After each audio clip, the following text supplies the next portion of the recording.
I want you to listen to this message as if your life depends on it. Because it does. I'm going to explain to you as clearly, as simply, as succinctly as I know how, what it means to be saved.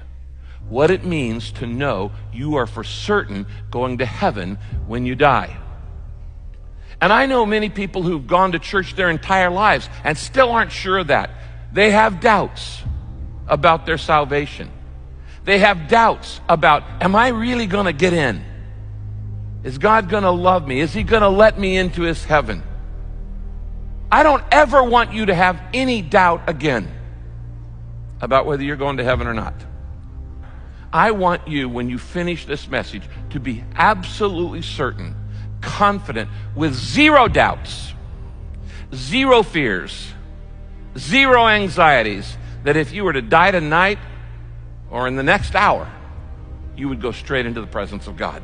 I want you to have that assurance. I don't want you to ever doubt again. And I don't want you to have any misconceptions.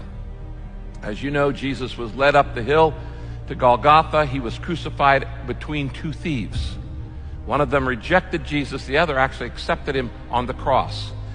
And it's an extremely important text of Scripture because it tells us in this one passage what you must know in order to be saved. So let's read the text. Luke chapter 23, verses 39 to 43.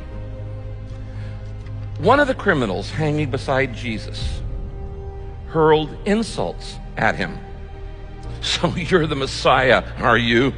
Prove it. Prove it by saving yourself and save us too while you're at it. But the other criminal on the other side of Jesus rebuked him, the criminal who just said that, said, don't you fear God even when you're dying? We deserve to die for our evil deeds. But this man has not done anything wrong. And then he looks at Jesus and he said, Jesus, remember me when you come into your kingdom. And Jesus replied, I assure you, today you'll be with me in paradise. Now, what does Jesus tell us in this passage? And what do we learn about salvation? Because obviously if Jesus says you're going to heaven, you're going to heaven. I must know that only God's grace can save me. I must know that only God's grace